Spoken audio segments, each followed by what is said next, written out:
All right. Good afternoon, everyone. We are live.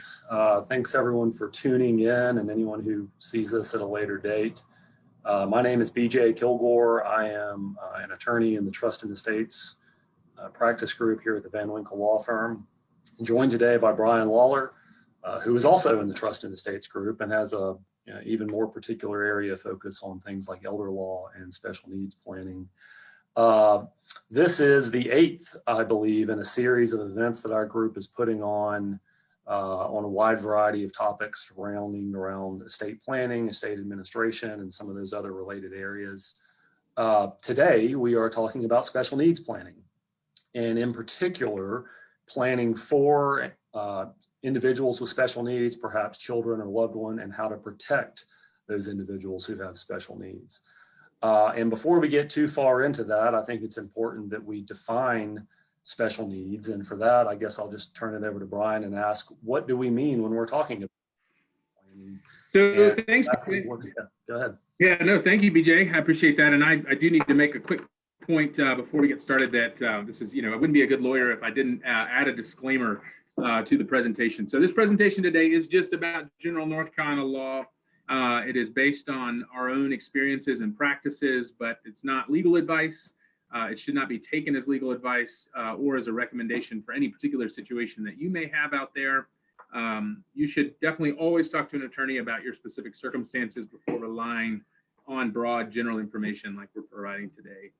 So let's talk about kind of before we get really into the meat of it. We want to talk about what does special needs mean.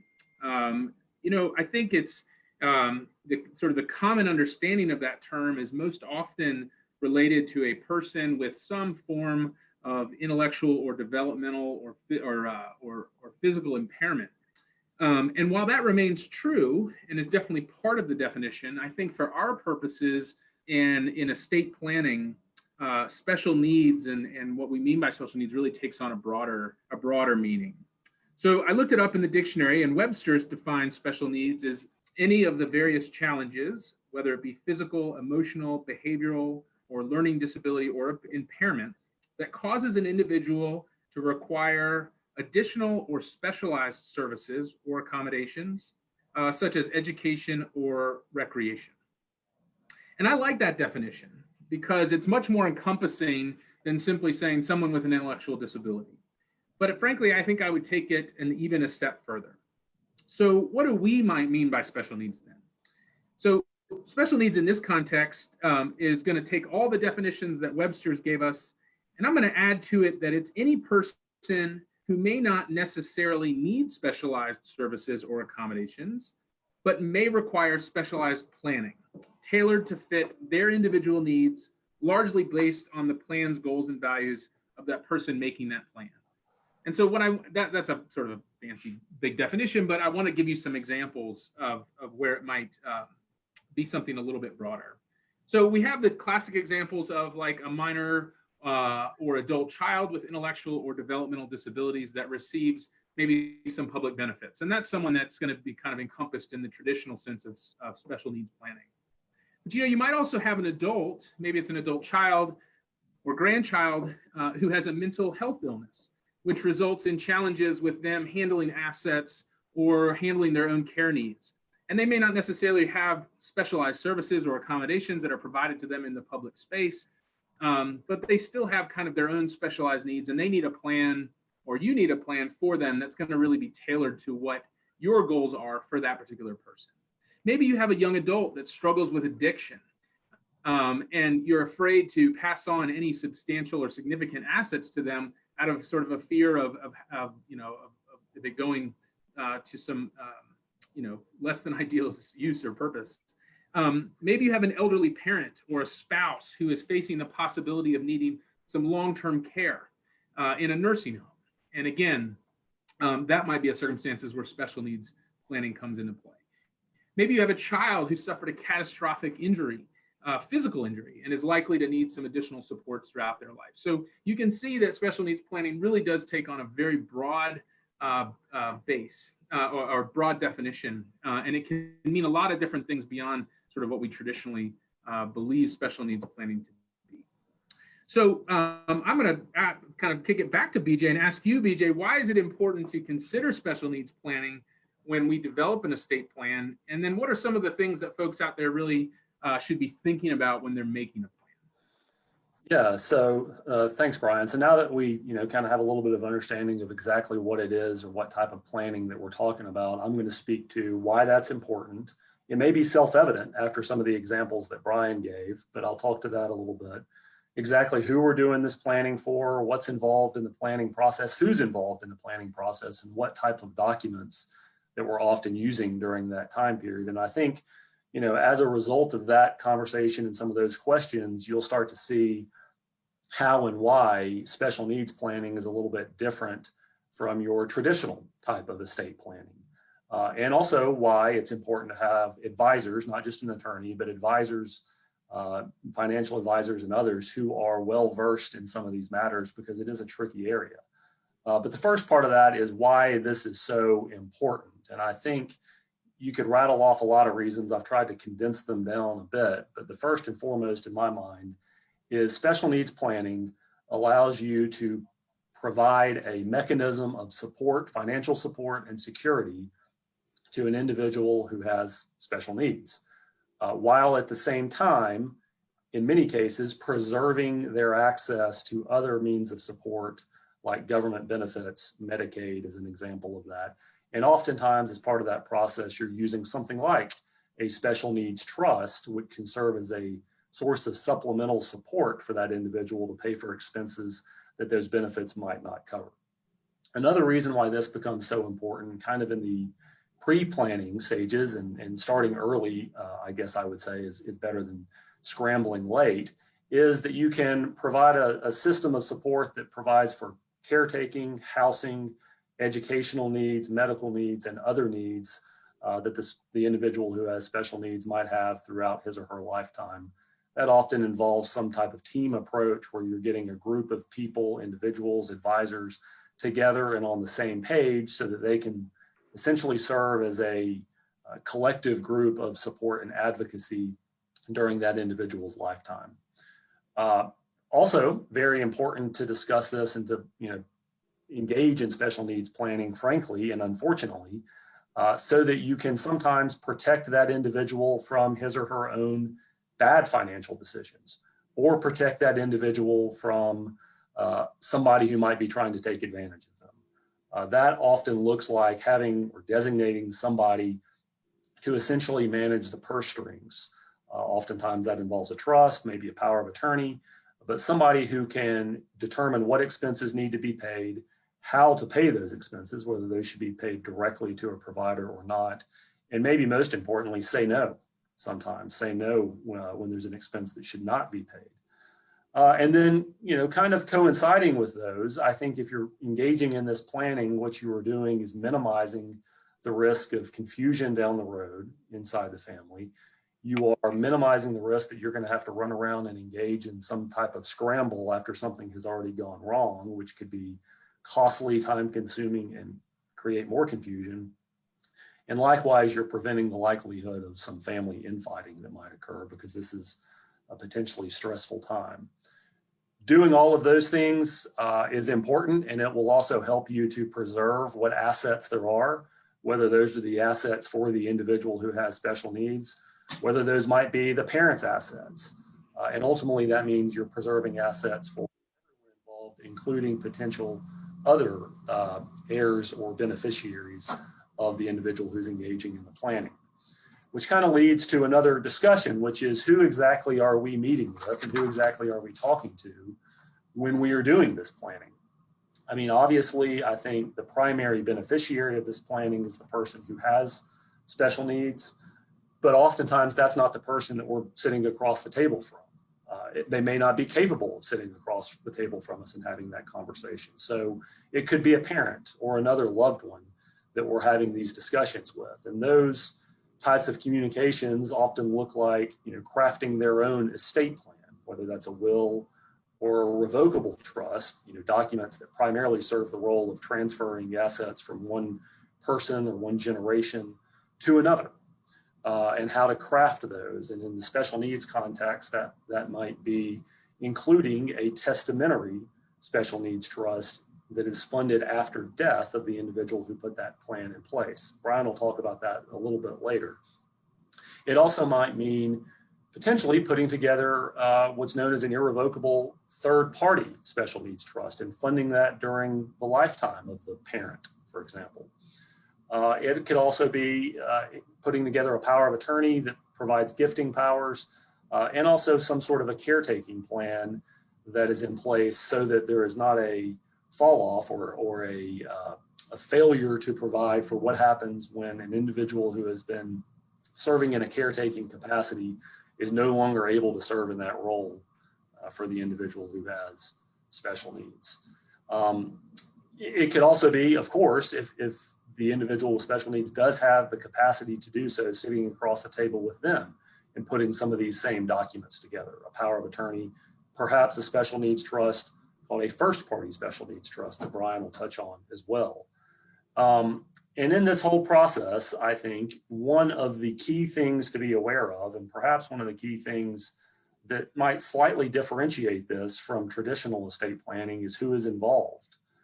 During normal, I call it normal estate planning, you would likely also have an attorney involved and perhaps financial advisors. But during this process, I think it is very important to include more of a team approach, not approach here, where you have not only the individual with special needs, if they're able to be involved in that conversation, but certainly key family members and friends as well, caregivers, perhaps people who are going to be coordinating benefits, an attorney who is versed in these types of things, and financial professionals like a CPA or a financial advisor, also versed in these things, and perhaps even doctors as well. And through all that, what you end up with is the creation of documents that will often be very similar to what you would have in traditional estate planning: a will, perhaps a revocable trust, powers of attorneys, medical documents. But in the special needs context, those might take on a little bit of a different look. And you might also be looking at different types of trust, in particular, things like third-party special needs trust, whether those are created during the lifetime of the founder of the trust or afterwards, testamentary trust, and even a first-party special needs trust. So with that, I'm going to lead this back to Brian a little bit to talk in a little more detail about special needs trust planning. Yeah, so, and I want to make a quick note that if you guys have questions, folks out there listening, please write them into the chat or the comment section, and we'll do our best to answer those. And if we can't get to them, we'll certainly get to them after. So one of the circumstances that I see most often in my practice is the need to create an estate plan that takes into consideration a child's continued access to a publicly available benefit, and specifically talking about Medicaid. There are other publicly available benefits as well, but Medicaid is probably the chief of those that I often am planning for. So I want to set the stage for what that looks like and why, and then I'll kind of talk through a couple of scenarios to try and give a little bit more context to it. So let's say you have an adult child. That adult child has some form of disability, perhaps it's an intellectual disability, maybe it's a physical disability. And she has been a recipient of Medicaid for many years.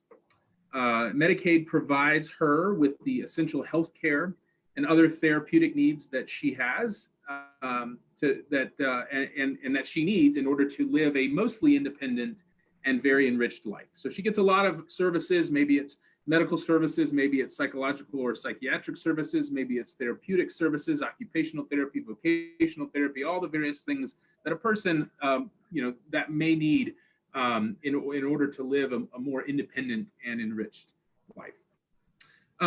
These are services that you could get in the private marketplace, but oftentimes are cost prohibitive. And so Medicaid is really critical to your child living her best life.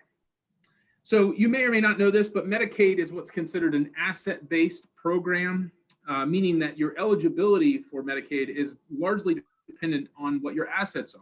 And more specifically, it's dependent on your assets being under a threshold or an allowable limit, which in most cases is somewhere in the vicinity of about $2,000. And there also may be additional income limits that restrict your eligibility for Medicaid. So that's kind of the scenario that we have with this adult child. And so then we've got kind of two scenarios, or that's a circumstance. Now we've got sort of two scenarios on how estate planning or special needs planning may occur. So the first scenario is that you've got a parent or a grandparent. Maybe you are a parent or a grandparent, and you've got a child or a grandchild in that circumstance. You are doing some of your own estate planning. You want to be able to provide for that child, that adult child, and you want to remember them in your will or in your overall estate plan. But you're concerned about how the gifts or how, and when I mean gifts, how any assets that you might leave them after you die would affect their continued eligibility for Medicaid or for the public services that they're receiving. So in this case, you might consider what's called a third-party special needs trust. Essentially, it's a special needs trust created by a third party for the benefit of a disabled person or person with special needs. It is entirely established and funded by a third party, so being the parent or the grandparent, and it can be funded either during the grandparent's or parent's lifetime or during at their death. And I'm using parent and grandparent just in this particular scenario. A third-party special needs trust can be set up by anybody. It could be a brother, it could be an aunt, it could be an uncle, great-grandparent, friend, anybody. So, so it's established and funded by a third party. The trust itself kind of holds those funds kind of in its, over here, and it's holding those funds for the benefit of that person, whatever those assets are. Maybe they're cash, maybe it's a house, maybe it's real property assets, could be anything. And the purpose of those funds are used to supplement the care and the life of that person who is the beneficiary. The trustee, who is the person who essentially manages those things and manages the trust, also is a third party that is separate and apart from the person with special needs.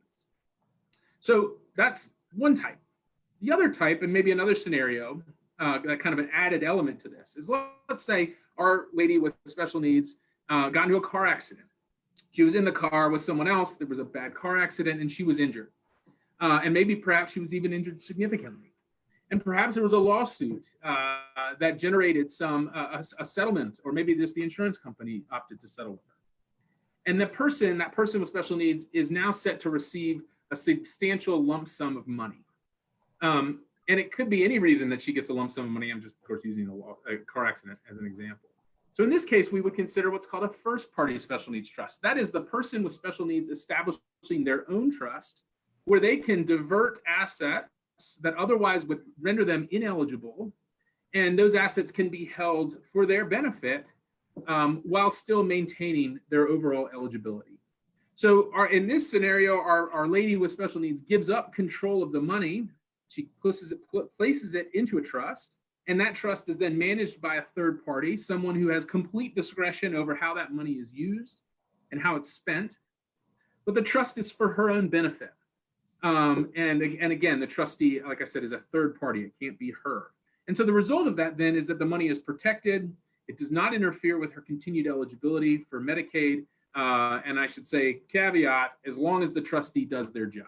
So the role of the trustee in a special needs trust is very, very critical. And they really have to be able to understand the job that they have, as well as some of the unique issues with a person who may be receiving some sort of public benefit, what kind of distributions from the trust they can get, what kind of income they can receive, and that sort of thing. The other example of a special needs trust that I just want to touch on that is often used, that has nothing to do with my example that I gave you or scenario, is you have an elderly couple or just any couple, but in my example, it's going to be an elderly couple, and one of the spouses needs to go into a nursing home and they need some care.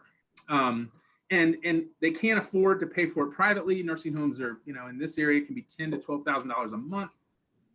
And so they have opted to get husband qualified for Medicaid.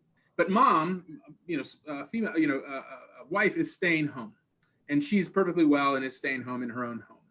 So they go through a process of getting him qualified and eligible for Medicaid, but spouse who's staying at home has some assets that are in her name, some substantial assets even perhaps. And when she dies, if she just simply leaves everything to her husband, like most, like kind of classic old school estate plans are like, everything goes to my spouse. Well, if she does that, then he's going to get kicked off Medicaid.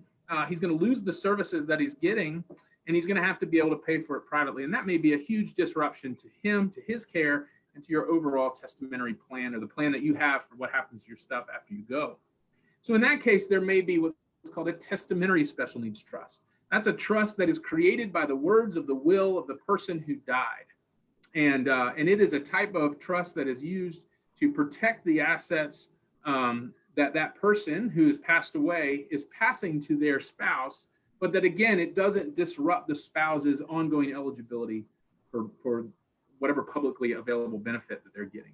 So there's sort of three types of trusts that kind of are most often used. There are others, but these are the three most commonly used ones. And as I said, the trustee in all of them is probably one of the most critical roles. So who you select to be trustee, who you select to be the backup trustee, it can be an individual, it could be a corporation, but you need to know that part of their job is to have very, very broad discretion about when assets are used, how they're distributed to the person with special needs. And they need to be able to have a fairly good working knowledge of the public benefits that person is receiving and what effect or impact the distribution might have on them. I also recommend to folks that you have a deep bench when it comes to trustees. You have no idea who's going to outlive you or who might outlive or not outlive you. And so having multiple people kind of in that line of succession as to who could step in. Because again, the person that you're planning for may be quite vulnerable and need that support. And so having a disruption to who's acting as trustee and trying to find a new trustee who can do it could be really disruptive to them.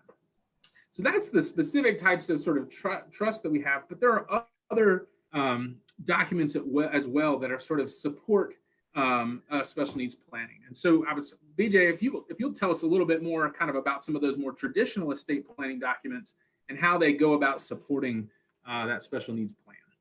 Yeah, so thanks, Brian. So in addition to the use of trust or in special needs planning, as Brian talked about, there are supporting documents that are more traditional, so to speak, that are also playing a key role during this process. And, those documents take on a little bit of an potentially added meaning or added importance in the special needs planning context. The first one of those that I'd like to touch on is what's called a general durable power of attorney. And I won't go into too much detail about that right now because we've had other programs that have talked about that in a little bit more detail, I guess I would say.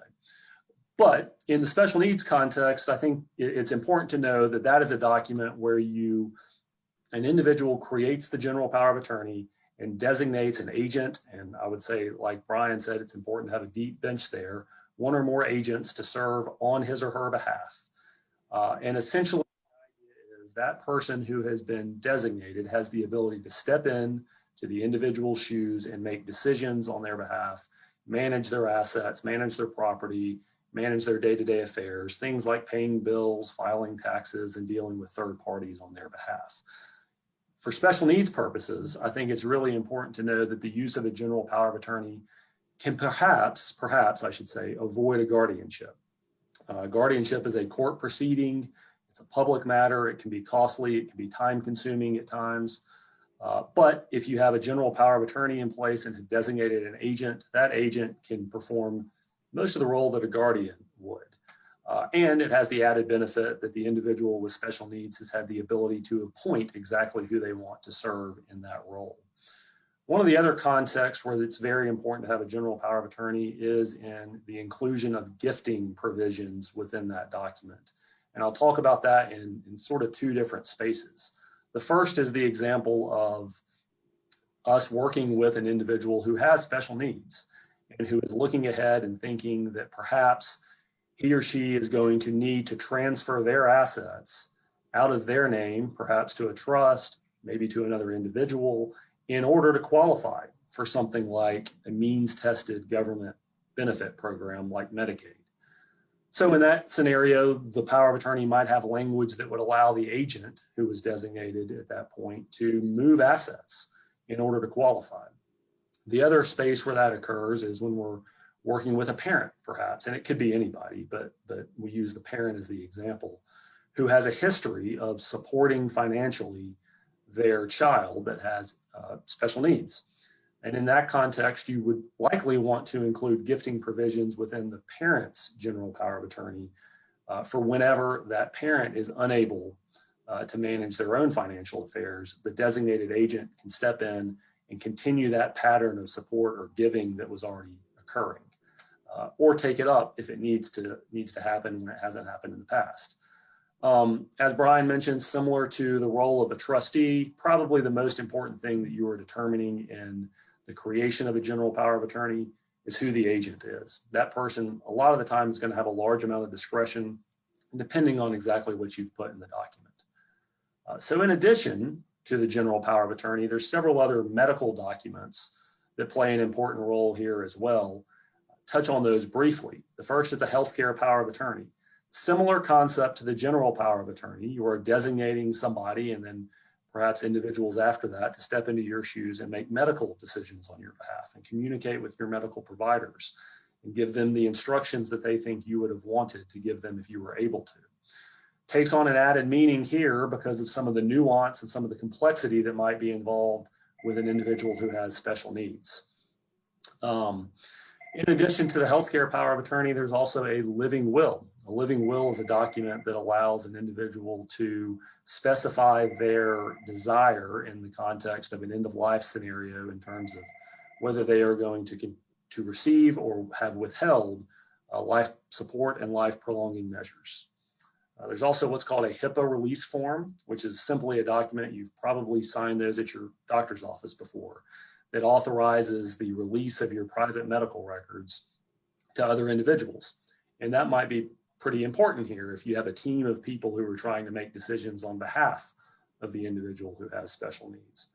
And then finally, and this is a little bit less common, I think, in maybe traditional estate planning, at least in my practice it is a mental health directive. But this could be pretty important for an individual who has special needs and also might have a history of mental illness. This is an advanced directive that allows that individual to put down their instructions in terms of things like if they are admitted to a mental health facility or are receiving treatment for mental health, what types of medications should they be receiving? Who should be contacted? What facility do they prefer?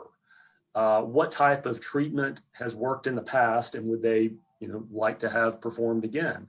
And vice versa, what type of treatment has not worked in the past?